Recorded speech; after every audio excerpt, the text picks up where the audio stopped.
बिस्मिल्लाहिर्रहमानिर्रहीम। अस्सलाम वालेकुम। 9th क्लास की केमिस्ट्री की आज की क्लास में आप तमाम स्टूडेंट्स को वेलकम करता हूं। आज का जो हमारा टॉपिक है वो है atomic number and atomic mass. तो शुरू करते हैं टॉपिक को।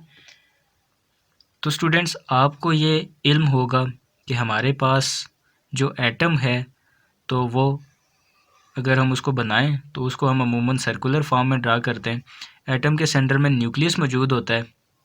न्यूक्लियस में आपके पास प्रोटॉन होते हैं और न्यूट्रॉन होते हैं। प्रोटॉन पे पॉजिटिव चार्ज होता है, न्यूट्रॉन पे कोई चार्ज नहीं होता।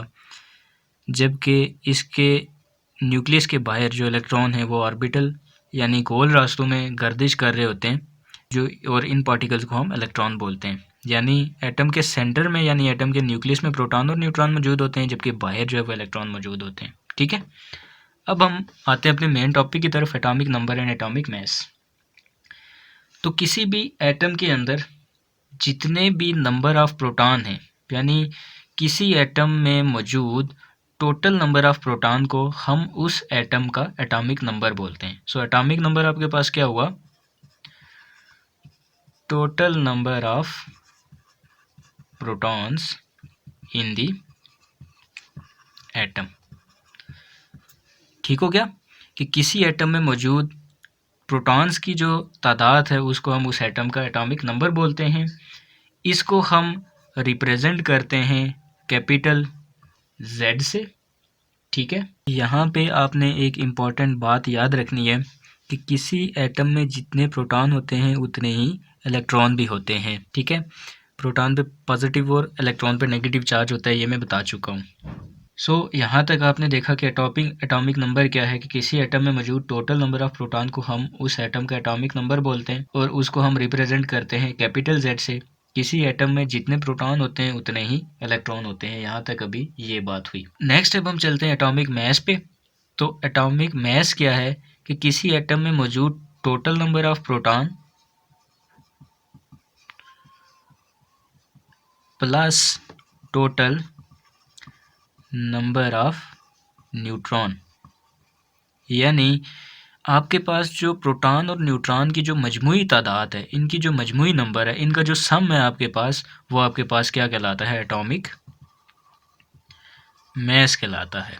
ठीक है, यानी the sum of proton, total proton and total neutron in an atom is called its atomic mass and it is represented by capital A.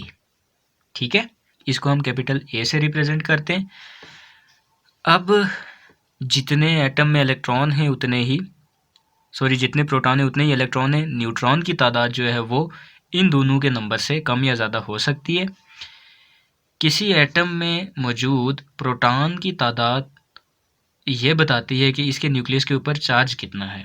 ठीक है, यानी न्यूक्लियस में जितने प्रोटॉन मौजूद होंगे उतना ही उस एटम के ऊपर चार्ज को कंसीडर किया जाएगा। ठीक है, यानी अगर हम हाइड्रोजन की एग्जांपल ले लें, हाइड्रोजन की, तो हाइड्रोजन के न्यूक्लियस में एक प्रोटॉन मौजूद है। सो इसके न्यूक्लियस पे हम +1 चार्ज कंसीडर करते हैं। ठीक है, ओवरऑल तो एटम जो है वो न्यूट्रल होता है, क्योंकि जितने इलेक्ट्रॉन है माइनस चार्जेस में जितने इलेक्ट्रॉन है उतने ही प्लस चार्जेस में आपके पास प्रोटॉन भी मौजूद होते हैं। लेकिन वैसे अगर हम जनरली सिर्फ न्यूक्लियस की बात करें तो न्यूक्लियस के ऊपर जो चार्ज होगा वो इक्वल होगा उसमें मौजूद प्रोटॉन्स की तादाद के। जैसे मैंने हाइड्रोजन की एग्जांपल दी, इस तरह से आप हीलियम की एग्जांपल ले लें तो हीलियम में 2 प्रोटॉन हैं, तो इस वजह से इसमें +2 इसके न्यूक्लियस के ऊपर चार्ज को कंसीडर किया जाता है। यहाँ तक की बात सब क्लियर हो गई।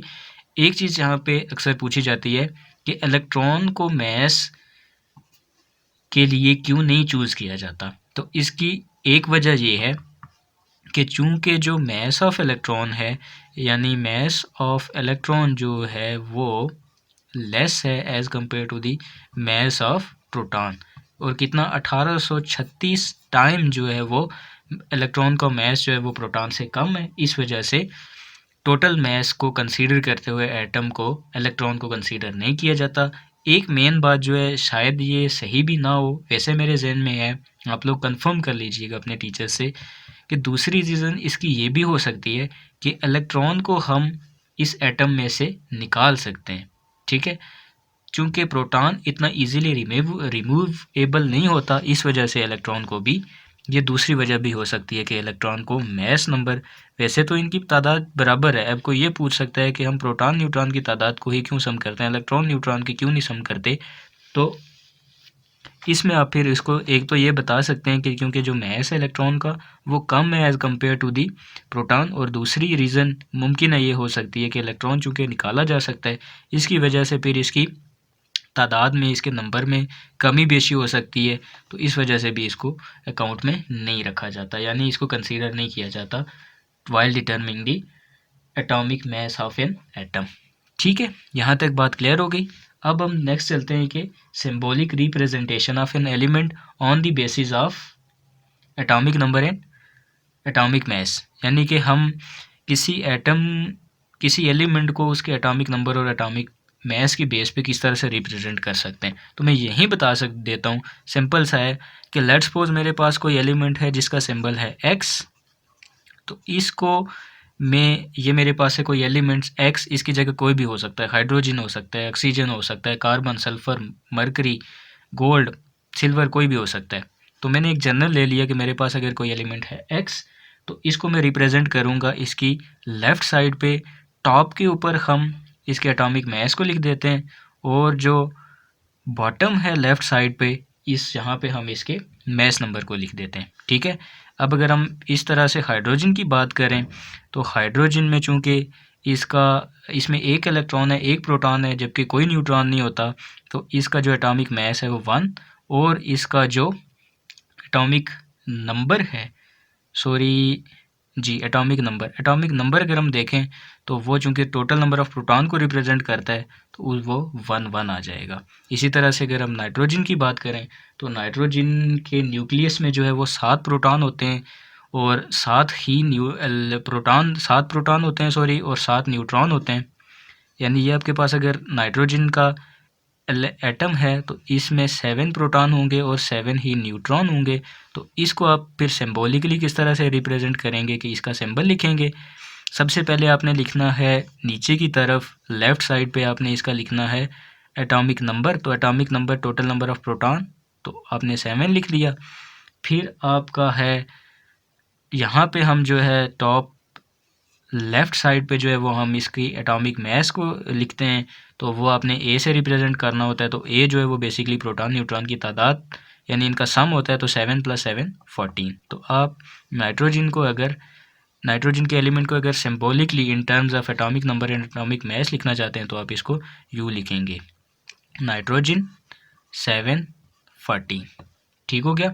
अब हम बात करते हैं कि किसी एटम में मौजूद total number of electron, proton और न्यूट्रॉन को कैसे फाइंड करते हैं। आई होप यहाँ तक आप बात समझ गए होंगे। आगे चलते हैं कि एटम में मौजूद इलेक्ट्रॉन, प्रोटॉन और न्यूट्रॉन की तादाद को कैसे फाइंड किया जाता है। उसके लिए मुझे स्पेस चाहिए होगी, मैं इसको इरेज़ करता हूँ। तो अब हम बात करते हैं किसी एटम में अगर हम total number of electron, proton या न्यूट्रॉन को निकालना चाहते हैं तो हम कैसे निकालेंगे। टॉपिक का मैं वैसे नाम रख देता हूँ कि finding the total number of electron, proton and neutron in an atom. ठीक है, तो देखें आपके पास लेट्स सपोज कि एक एलिमेंट आपको दिया गया है फेरिस का, और 9 और 19, यानी इसका मास नंबर 19 है और इसका जो एटॉमिक नंबर है वो है आपके पास 9। तो आपसे ये कहता है कि मुझे ये बताइए कि इस फेरिस में इलेक्ट्रॉन कितने होंगे, प्रोटॉन कितने होंगे और न्यूट्रॉन कितने होंगे। ठीक है, तो ये हम कैसे बताएंगे। देखें, इसका जो एटॉमिक नंबर है, सॉरी एटॉमिक मास है वो है 19, और जो एटॉमिक नंबर है Z, ये है मेरे पास 9। ठीक है, अब मुझे पता है कि ये जो Z है बेसिकली, तो ये मेरे पास क्या होता है, टोटल नंबर ऑफ़ प्रोटॉन्स होते हैं। ठीक है, तो सिंपली मैं ये कह दूंगा इसका एटॉमिक नंबर देख के कि इसमें जो प्रोटॉन्स हैं तो वो मेरे पास 9 हैं। ठीक है, अब मुझे ये भी पता है कि जितने प्रोटॉन्स होते हैं, इलेक्ट्रॉन्स जो होते हैं किसी एक न्यूट्रल एटम में, इलेक्ट्रॉन की तादाद जो है वो प्रोटॉन्स की तादाद के बराबर होती है। सो मैं ये कह दूंगा कि अगर 9 प्रोटॉन है तो फिर 9 ही इलेक्ट्रॉन होंगे। ठीक है, अब बात आती है कि हमारे पास न्यूट्रॉन की तादाद को हम किस तरह से निकालेंगे।